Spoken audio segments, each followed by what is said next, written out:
Hallelujah, hallelujah.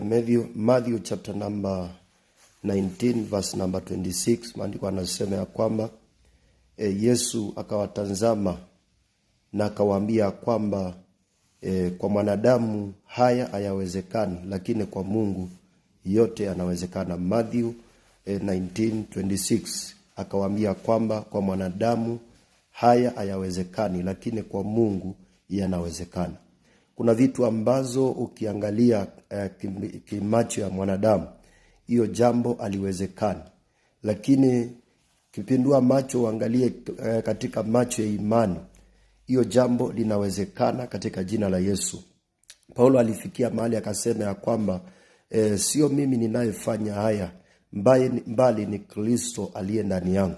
Niko hapa nikutie changamoto wewe ambaye unaona vitu ni kama haziwezekani. Kuna Mungu ambaye anafungulia watu milango, kuna Mungu ambaye huwa anabariki watu katika jina la Yesu Kristo.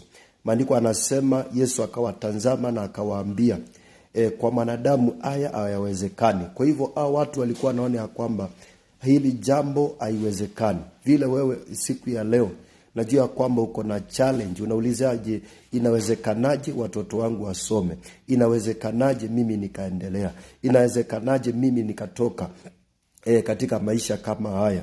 Wacha nikwambie kama vile Yesu aliwaambia kwamba kwa mwanadamu haya mambo hayawezekani, lakini kwa Mungu mambo yote yanawezekana. Masaa kama haya niko hapa nimetumwa na Mungu nikwambia kwamba uache kujihurumia, uache kuwa na wasiwasi.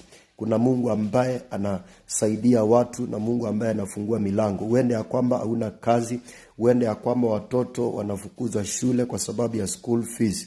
Hiyo isikuumize moyo. Kuna Mungu ambaye anatengeneza njia na anafungua barabara. Uende ya kwamba ukalala leo, kesho ukaamke ya kwamba ukiwa umebarikiwa na Mungu akiwa amekuinua. Uende ya kwamba leo hauna kitu.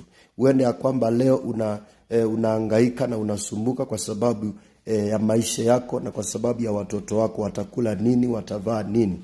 Yesu alisema ya kwamba tusiulize kile ambacho tutavaa wala kukula. Maana maandiko anasema kwamba akawasema ndege wa angani wao hawapandi wala hawavuni, lakini wao wanakula hadi wanashiba, na wanaamkanga tu asubuhi na wanatoka, na jioni unakuta kwamba huyo ndege amekula ameshiba na hajapewa chakula na mtu. Kwa hivyo kuna Mungu ambaye anayeinua maisha ya watu. Mtu wa Mungu, nitangaze ya kwamba kwako huyo Mungu aonekane kwako na kubadilishia maisha katika jina la Yesu.